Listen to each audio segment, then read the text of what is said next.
Tapi gejala yang sering muncul yaitu adanya sakit kepala, kemudian adanya pusing, kadang pandangan kabur, berdebar-debar, nyeri dada, kadang mudah lelah. Jadi hipertensi itu dikenal dengan the silent killer ya, the silent killer, pembunuh yang diam-diam dia membunuh. Keturunan itu hanya salah satu faktor dari beberapa faktor untuk timbulnya hipertensi.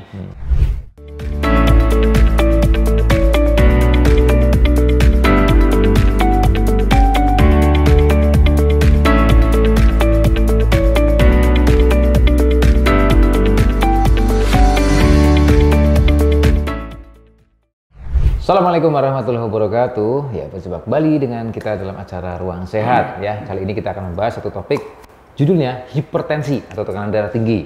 Nah, kenapa kita bahas? Karena ini adalah suatu penyakit yang tidak menular tapi menjadi salah satu penyebab kematian loh di dunia dan cukup banyak kejadiannya. Dari WHO mengatakan bahwa estimasi lah sekitar 22% dari total penduduk di dunia itu mengalami atau menderita hipertensi atau tekanan darah tinggi, dan kurang lebih 1/5 itu melakukan upaya untuk bagaimana ya caranya agar tekanan darah ini tidak menjadi ancaman kesehatan yang potensinya tentunya juga mengakibatkan komplikasi loh guys ya, menyebabkan stroke, penyakit jantung koroner ya, dan bahkan yang paling serem-serem juga nih ya, walaupun serem semua ya, gagal ginjal.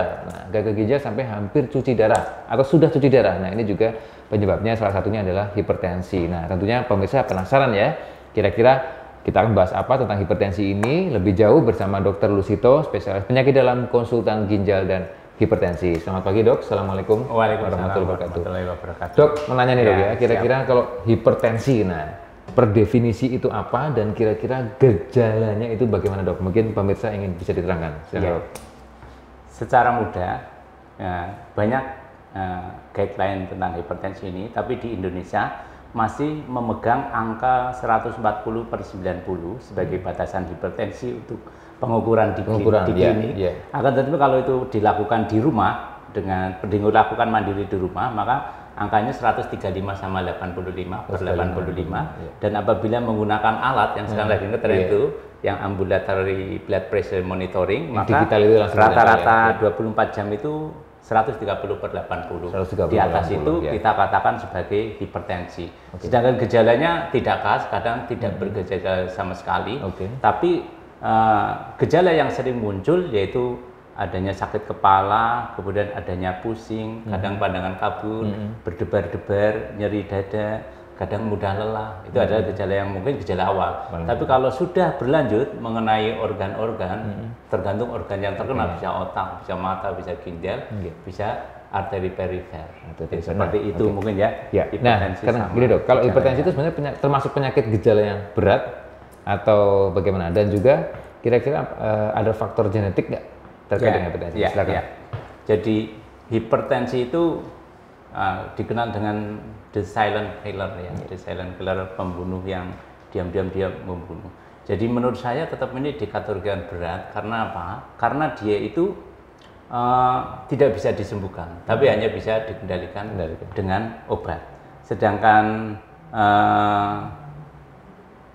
pengendalian hipertensi itu sendiri di Indonesia ini nggak begitu bagus itu pengendalian hipertensinya ya. Kemudian faktor genetik ya, tadi tanya faktor genetik ya. Keturunan itu hanya salah satu faktor dari beberapa faktor untuk timbulnya hipertensi. Jadi faktor hipertensi itu ada faktor yang memang tidak bisa diubah, yaitu ras sama keturunan. Tapi ada beberapa faktor yang sebenarnya bisa diubah, seperti diet, asupan garam, kemudian obesitas, stres, merokok. Itu adalah faktor-faktor yang bisa dirubah. Sehingga ketika seseorang sudah, oh bapak saya hipertensi, berarti dia sudah ada faktor resiko untuk timbulnya hipertensi. Tinggal dia menjaga faktor-faktor yang bisa diubah untuk ditinggalkan biar dia terhindar dari hipertensi. Mungkin seperti itu ya. Kira-kira untuk faktor usia juga tentunya berpengaruh sekali ya di sini ya. Semakin bertambah usia atau tidak tergantung usia tuh. Dan juga ada kejadian pada anak-anak hipertensi ini ya. Kalau usia jelas berpengaruh karena apa? Karena usia itu sendiri semakin bertambah usia, menurut saya faktor risikonya juga semakin bertambah.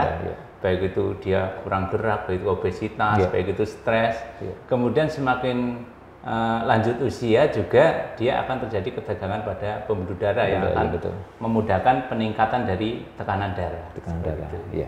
Ya kalau penyebab hipertensi nih secara luas ya, macam-macam ya, banyak sekali ya. Nah, mungkin bisa diterangkan juga dok untuk pemirsa di rumah. Pada dasarnya hipertensi itu yang 95% itu tidak diketahui sebabnya. Yang di dunia kedokteran itu dikenal sebagai hipertensi primer atau esensial. Dan yang 5% sangat sedikit ini bisa diketahui sebabnya. Dan yang 5% ini saya selama ini menjadi dokter juga nggak selalu ketemu. Saya baru ketemu 2 macam kasus. 3 macam berarti ya. Yang paling sering karena ginjal ya, misalnya ada glomerulonefritis, ya, misalnya ada lupus nefritis. Kemudian yang kedua, saya pernah ketemu adanya stenosis pada arteri renalis. Jadi arteri renalisnya itu menyempit, timbul hipertensi. Kemudian saya juga pernah ketemu kasus aldosteronisme primer, hiperaldosteronisme primer itu seumur hidup saya jadi dokter baru. Sindrom Kohn. Iya, baru ketemu sekali.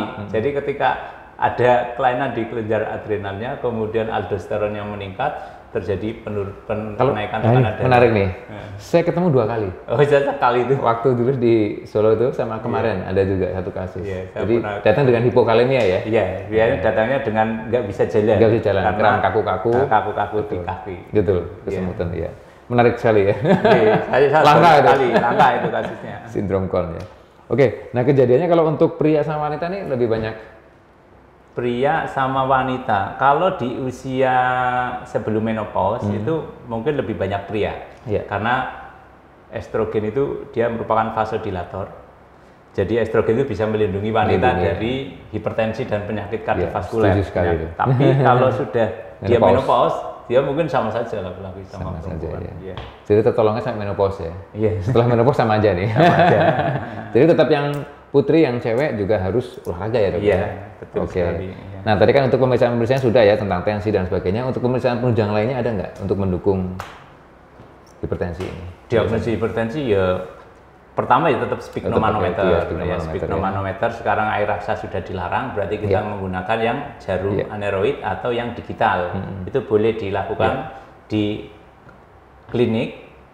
Kemudian untuk menentukan dia benar-benar hipertensinya model seperti apa, bisa dilakukan di rumah, baik itu di rumah yang kadang-kadang diperiksa atau alat yang memang menempel terus-menerus.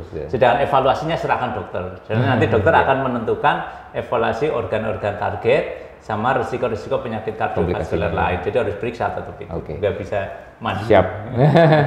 Nah ini pertanyaannya sering banget ditanyakan ya. Apakah hipertensi itu bisa sembuh total apa tidak? Dan kalau dibiarin, kalau hipertensi dibiarin aja kira-kira dampaknya fatal nggak sih? Jadi tidak ada istilah sembuh di hipertensi. Istilahnya adalah terkendali. Terkendali itu dengan apa? Bisa terkendali dengan perubahan gaya hidup, bisa terkendali dengan obat.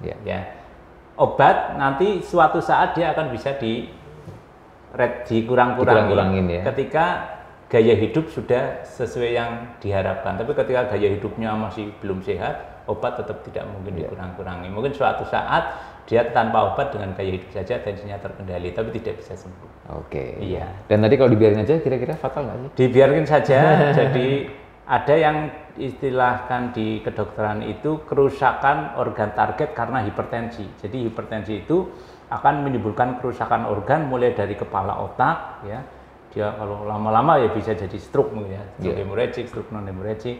Kemudian di mata ya dia akan menyerang retina, penglihatannya jadi kabur. Kemudian di jantung dia akan menyebabkan gagal jantung, penyakit jantung iskemik. Kemudian di ginjal dia akan menyebabkan paling itu gagal ginjal. Itu mungkin yang diwaspadai dari penderita hipertensi adalah nantinya dia akan menderita seperti itu.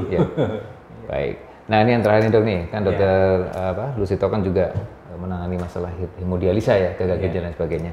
Tips nih dok untuk teman pemirsa ya biar tetap sehat ya, terhindar dari hipertensi, atau yang sudah punya hipertensi itu tetap terjaga tidak sampai cuci darah, gagal ginjal. Nah mungkin ada tips-tips dok untuk closing, silakan.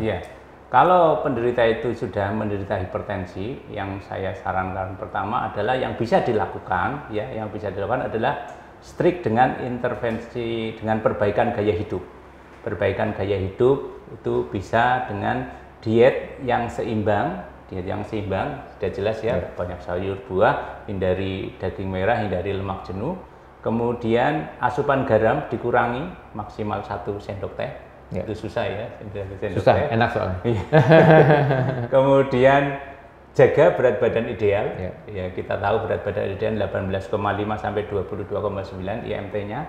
Jangan lebih dari 25. Kemudian usahakan aktivitas atau olahraga teratur. Olahraganya itu yang aerobik, yang dia itu intensitasnya sedang. Jadi nggak boleh ringan, nggak boleh berat. Sedang itu kira-kira jalan, lari, jogging, senam, itu kira-kira 30 menit. Ya, itu. Kemudian kendalikan stres, stop merokok, ya, hindari alkohol. Sebenarnya kalau dari leaflet Depkes tentang hipertensi ini sudah ada edukasinya itu. Kalau mungkin ini Bapak Ibu pemeriksa mau cari leaflet edukasi di Infodatin Depkes itu ada, disingkat dengan nama PATUH gitu ya. PA itu berarti P-nya itu periksa kesehatan secara teratur dan patuhi dokter. Yang A-nya itu berarti atasi penyakit dengan secara cepat dan tepat dan teratur. Ya, jadi kalau penyakit hipertensi juga diatasi. T-nya itu tetap jaga diet seimbang. U-nya itu usahakan aktivitas yang aman, maksudnya olahraga yang aman sesuai kondisi. Hanya itu hindari asap rokok, bukan hindari rokok saja, tapi asapnya juga, dan hindari alkohol. Mungkin itu kesimpulannya seperti itu ya, biar tidak jadi kemana-mana penyakit hipertensinya ini. Baik, terima kasih Dr. Lusito atas waktunya. Mudah-mudahan bermanfaat untuk kita semua, dan jangan lupa untuk like, subscribe ya, dan share tayangan kita Ruang Sehat dari Rumah Sakit Islam Sultan Agung Semarang dan Hospital TV. Terima kasih dari saya, mudah-mudahan bermanfaat sekilas tentang hipertensi. Yang pasti tetap jaga gaya hidup sehat dan tetap keluar aktivitas Anda, olahraga, makan gizi yang seimbang, dan jangan lupa bahagia. Terima kasih. Wassalamualaikum warahmatullahi wabarakatuh.